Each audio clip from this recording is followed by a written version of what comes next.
Fenris gasped for breath, hearts pounding out of rhythm, as the sensory assault of Earth's chaotic megacity threatened to shut down his mind. When the Ocampa exchange student had been paired with human host Russell Ross, he expected a primitive society, not this overwhelming cacophony of sights, sounds, and smells.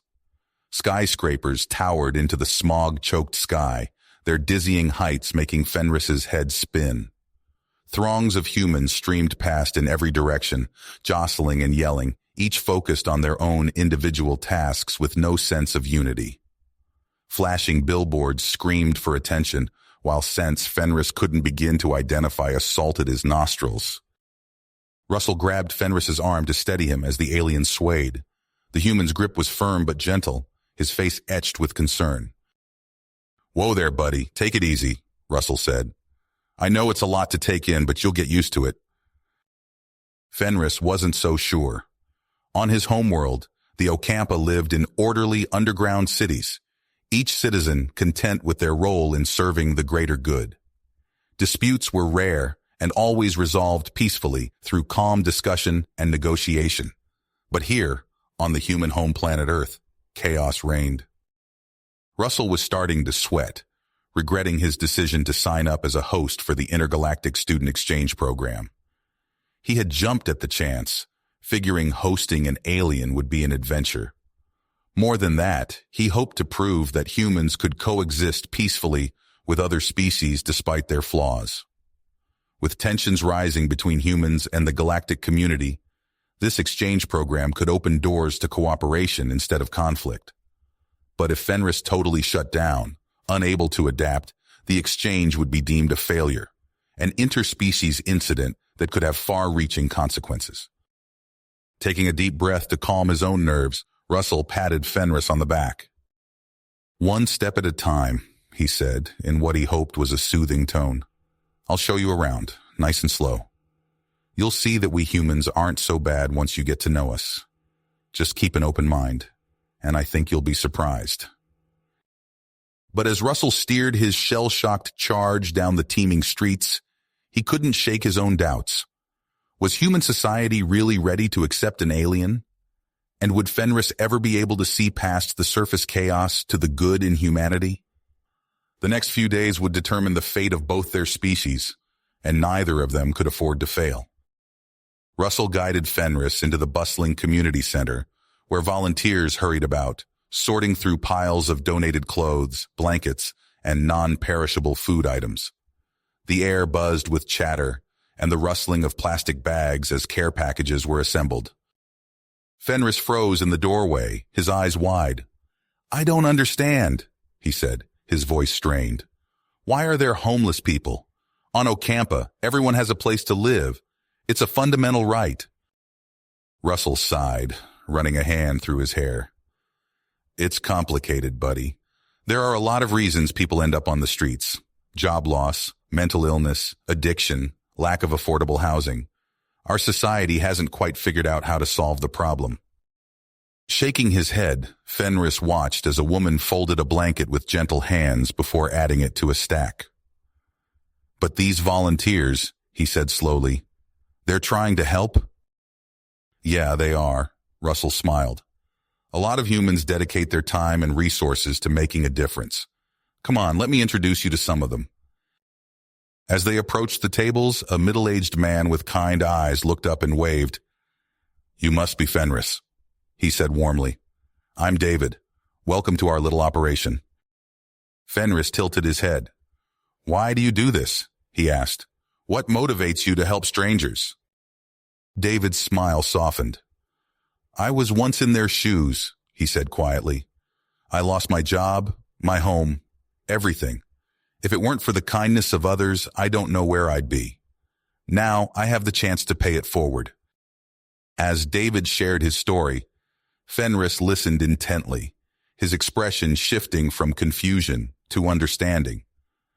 Around them, other volunteers chimed in with their own reasons for being there: a desire to make a difference, a belief in the inherent dignity of all beings, a commitment to their community. Fenris turned to Russell, his eyes shining. "Can I help too?" Together, they joined the efforts, sorting clothes and filling bags with essentials. As they worked, Fenris met the individuals receiving the donations, hearing their stories of hardship and resilience. He saw the impact of small acts of kindness in the grateful smiles and heartfelt thanks. And in the faces of the volunteers, he saw something else, a shared sense of purpose, a connection that transcended background and circumstance. These humans, from all walks of life, had chosen to come together in service of others. As the day drew to a close, Fenris sought out Russell, his mind buzzing with new insights. On Ocampa, we believe in the importance of harmony and cooperation, he said slowly. But I see now that it's not just an abstract concept. It's something that has to be actively cultivated, through acts of compassion and selflessness. Russell nodded, his expression thoughtful. Humans are far from perfect, he admitted.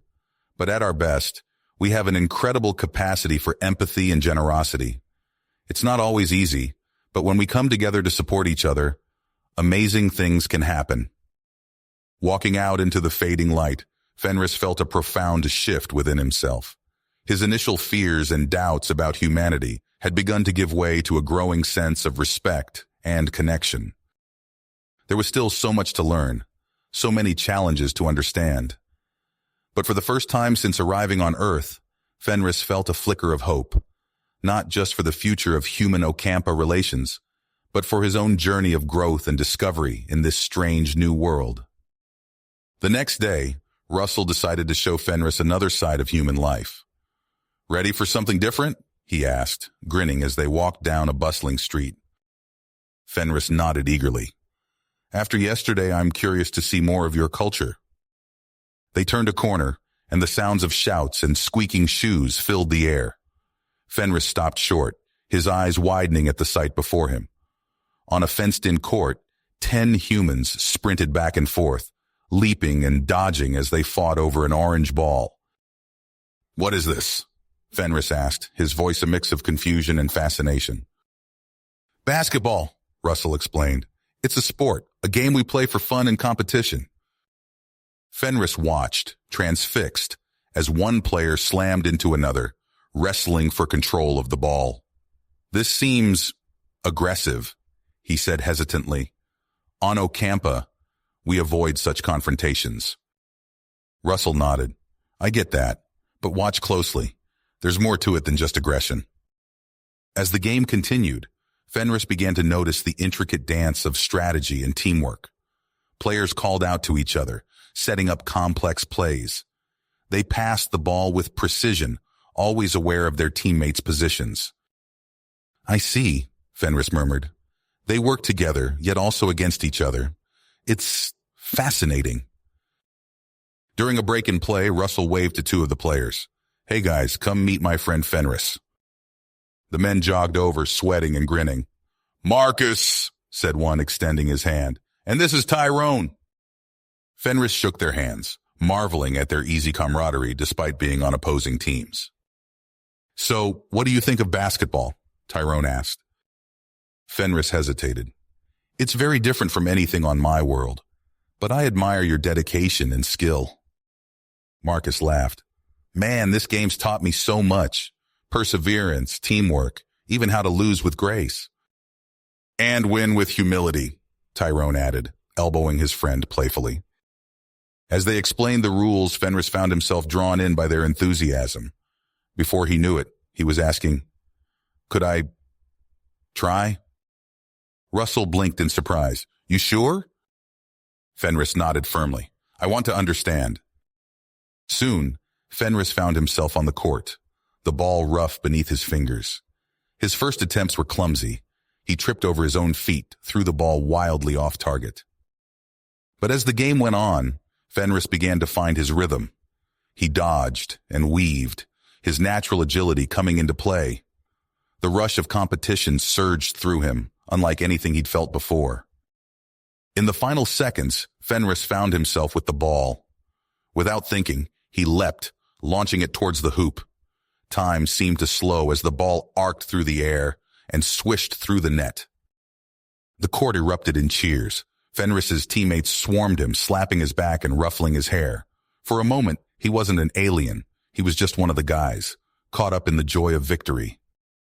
Later, as they walked home, Fenris turned to Russell. "I've never experienced anything like that," he said. "The way you push yourselves, support each other, it's remarkable." Russell smiled. "Sports are just one way we channel our energy. It helps us grow, build community, push our limits." Fenris nodded thoughtfully. "I wonder how Ocampa might benefit from such practices." As they continued on, Fenris felt a shift within himself. He was beginning to see beyond the chaos of Earth, glimpsing the rich tapestry of human experience, and he knew his journey of discovery was far from finished. The next morning, Russell nudged Fenris awake. "Ready for another adventure?" Fenris blinked sleepily. "What do you have in mind?" "I want to show you something different. Get dressed. We're heading to a manufacturing plant." As they approached the sprawling industrial complex, Fenris's eyes widened. Towering smokestacks pierced the sky, and the air thrummed with mechanical energy. "This is overwhelming," Fenris said, his voice barely audible over the cacophony of machinery. Russell grinned. "Just wait till we get inside." They entered the main building, where a stocky man with graying hair greeted them. "Welcome. I'm Jack Davis, the plant manager. You must be Fenris." The alien nodded, still taking in the sights and sounds around him. Conveyor belts snaked through the facility, carrying components to various stations. Workers moved with practiced efficiency, their hands a blur as they assembled intricate devices. Jack led them through the plant, explaining each step of the process. "Here's where we receive the raw materials," he said, gesturing to a loading dock. "And over there, that's the first stage of assembly." Fenris watched, transfixed, as robotic arms precision-welded metal components. "The level of coordination is astounding," he murmured. As they continued the tour, a weathered worker caught Fenris's eye. "Name's Mike," the man said, extending a calloused hand. "First time seeing something like this?" Fenris nodded. "On my world, we focus on agriculture and sustainable living. This scale of production is beyond anything I've encountered." Mike smiled. "It's not just about making stuff. This place gives us purpose, you know? We're part of something bigger." "How do you manage the challenges?" Fenris asked. "Safety concerns, resource management?" Mike launched into an explanation of workplace protocols and efficiency measures. Fenris listened intently, drawing parallels to the collective mindset of his own people. At the end of the tour, Jack invited Fenris to try his hand at a simulated assembly task. Fenris hesitated, then stepped up to the workstation. His fingers fumbled at first, but soon found their rhythm. When he completed the task, a sense of accomplishment washed over him. On the ride home, Fenris turned to Russell. "Thank you for showing me this. I never imagined humans capable of such complex cooperation and ingenuity." Russell smiled. "We're full of surprises. What did you think overall?" Fenris paused, gathering his thoughts. "It's fascinating how you've harnessed technology to create on such a massive scale. The way everyone works together, each person and machine playing a crucial role. It reminds me of home in a way, but the sheer magnitude." He shook his head in amazement. "I'm beginning to see that while our methods may differ, humans and Ocampa share some fundamental values. The importance of teamwork, the drive to improve and innovate. It's given me a new perspective on your species." Russell nodded, pleased. As they continued their journey, Fenris's mind buzzed with new questions and insights, eager to uncover more about the complexities of human society. The next morning, Russell tapped on Fenris's door. "Pack a bag," he said with a grin. "We're going on a little road trip." Hours later, their car wound through rolling hills and verdant farmland. Fenris pressed his face to the window, drinking in the landscape. The endless sea of green, dotted with wildflowers and punctuated by weathered barns, was a far cry from the concrete jungle he'd grown accustomed to. "It's breathtaking," Fenris murmured, his eyes wide. "The untamed beauty reminds me of the sacred groves on Ocampa." Russell nodded, his eyes on the road. Sometimes we need to step away from the noise to hear ourselves think. As they crested a hill, a small town came into view. Quaint buildings lined a main street, their faded paint speaking of years gone by. Russell pulled up to a sprawling farm on the outskirts, where a woman with sun-weathered skin and calloused hands waited. "Sarah!" Russell called, embracing her. "This is my friend Fenris." Sarah's eyes crinkled as she smiled. "Welcome to Willow Creek Farm. Russell's told me all about you."